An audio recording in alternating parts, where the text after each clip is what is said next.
Chanchala lotus petal के समस्त विद्यार्थियों की तरफ से आप सभी को हिंदी दिवस की हार्दिक शुभकामनाएं देती हूँ। जैसा कि आप सभी जानते हैं कि बड़े ही संघर्षों के बाद 14 सितंबर सन 1949 को हिंदी भाषा को भारत की राष्ट्रीय भाषा के रूप में स्वीकार किया गया था। तब से लेकर आज तक हम 14 सितंबर को हिंदी दिवस के रूप में मनाते आए हैं। मैंने और लोटस पेटल के कुछ अन्य विद्यार्थियों ने अपने शिक्षकों के सहयोग से आज के दिन को खास बनाने के लिए एक कार्यक्रम तैयार किया है। उम्मीद है यह आपको पसंद आएगा, जिसका शीर्षक है नवरस। हिंदी भाषा में 9 रस होते हैं: श्रृंगार, हास्य, करुण, वीर, रौद्र, भयानक, विभत्स, अद्भुत और शांत। इसके अलावा विद्वानों ने वात्सल्य और भक्ति को भी रसों में गिना है। ये रस हमारे साथ हर पल हर क्षण रहते हैं। हम कह सकते हैं कि रस हमारे जीवन के रंग हैं। तो चलिए हमारे साथ जीवन के रंगों का आनंद उठाएं।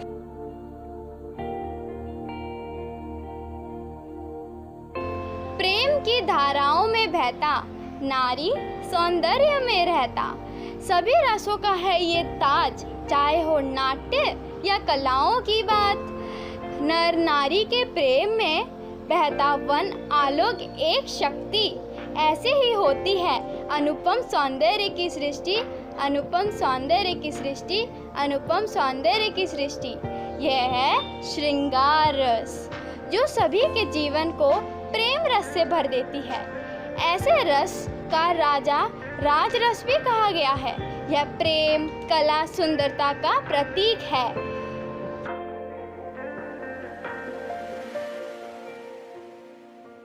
नमस्कार, मेरा नाम इकबाल है और मैं आज आपके सामने एक हास्य कविता प्रस्तुत करने जा रहा हूँ।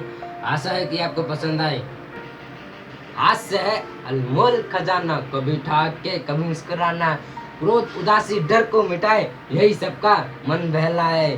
पवित्र हृदय हो यदि तुम्हारा, डर का हो फिर सब और नजारा, दुख हो या फिर कोई बड़ा हो संकट, जल्द ही मिट जाए हंसकर फटाफट।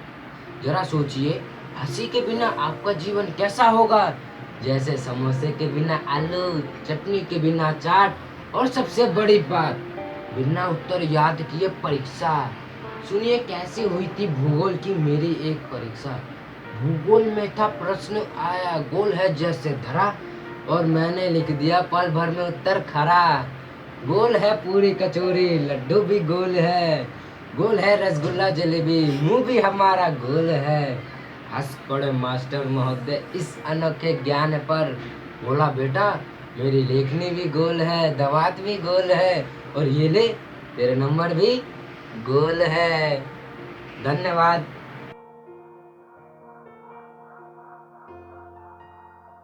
करुण रस अर्थात जहाँ संभालने मिलने की आशा समाप्त हो गई हो, वह करुण रस कहलाता है। हे नमन उनको कि जो देह के अमृतत्व देखकर इस जगत में शौर्य की जीवित कहानी हो गए हैं। हे नमः उनको कि जिनके सामने बोना ही मान ले, जो धरा पर गिर पड़े पर आसमानी हो गए हैं। पिता जिनके रक्त ने उज्जवल किया कुलवंश माथा, माँ वही जो दूध से इस देश के रज तो लाई। हे नमः उनको कि जो देह को अमृतत्व देखकर इस जगत में शौर्य की जीवित कहानी हो गए हैं।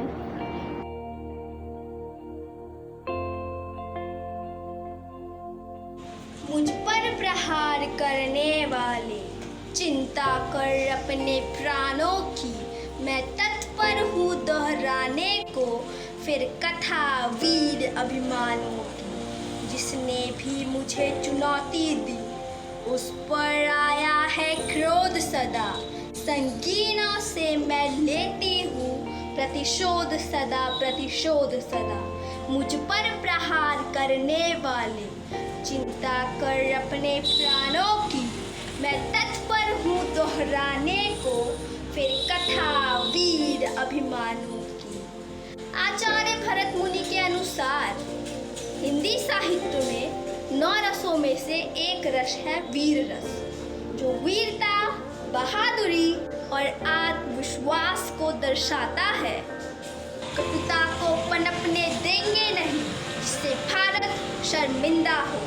हे भगत सिंह, ये तुम्हारी बेटी तुम्हें ये यकीन दिलाती है कि तुम इस देश के एक एक बेटे के भीतर अभी जिंदा हो।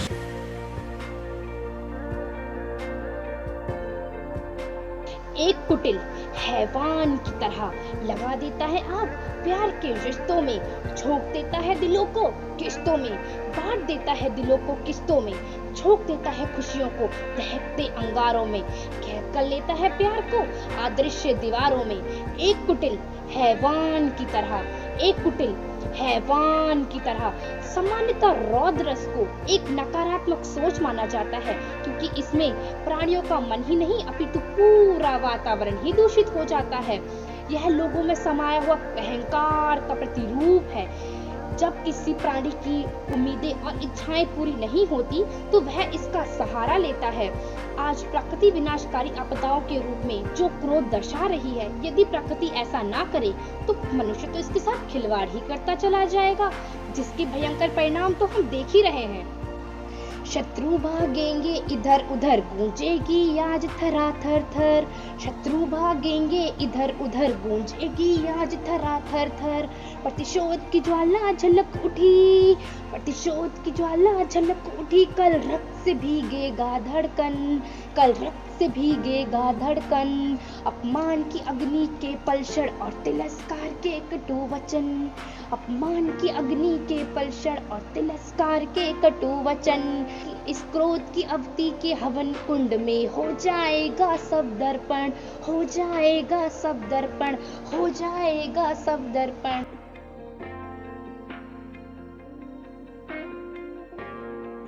कभी भय को महसूस किया है? सुने घर में, जंगल में, वीराने में भय ही है।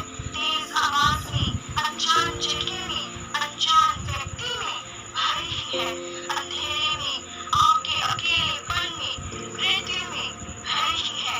जी हाँ, ये है भयानक रस। इसका स्थायी भाव है डर। यही है जो सब चिंताएं उत्पन्न करता। भय एक अप्रिय अनुभव है जो खतरे के पूर्वाग्रह से अनुमान से उत्पन्न होता। जब भय हावी होता है तो पसीना आने लगता है, हाथ पैर कांपने लगते हैं, रोंगटे खड़े हो जाते हैं, चेहरा पीला पड़ जाता है, दम घुटने लगता है। भूत, पिशाच, वृश्चिक, भिड़ंतियां, हिंसा और विभिन्न चेष्टाओं से भय पैदा होता है। सिसकती खिड़कियां, चिल्लाते दरवाजे, विलाप करते रोशनदान, चीखते हुए पर्दे, सब तुम्हारी पहचान है। भयानक रस, तुम इतनी भयानक क्यों हो? आखिर क्यों हो? सृष्टि रूप को अति भयावह कुरूप कर दे जो मनुष्य में हलचल व खौफ के भावों को वो विश्वास या ना हो सकते हैं सभी को। गौधन हृदय जो कंपित कर दे, ये रस है अति भयानक, ये रस है अति भयानक, ये रस है अति भयानक।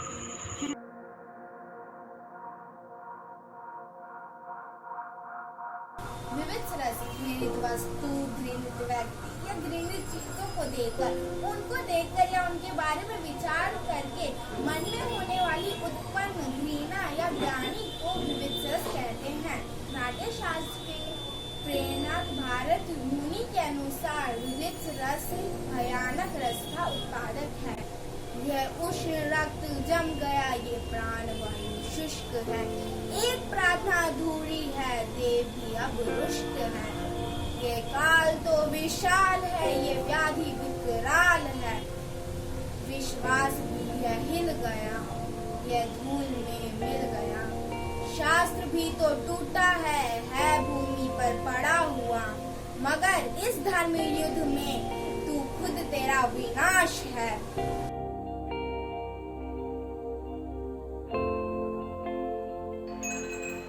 सोने से चमकती किरणें सारा संसार जगमग जगमग कर जाए। कल कल करती नदियाँ धरती के गोद में लहर लहर लहराए। ये रंग बिरंगे फूल तो देखो, धरती का आंगन महक महक जाए। फड़ फड़ करती तितलियाँ फूल फूल डाली डाली मंडराए।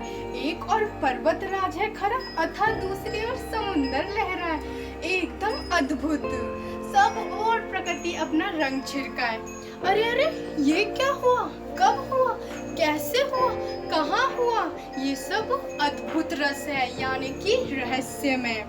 अद्भुत रस, भावुकता, आश्चर्य, चमत्कार, इन सब भावों से उत्पन्न हुआ है, जिनकी केवल कल्पना ही की जा सकती है।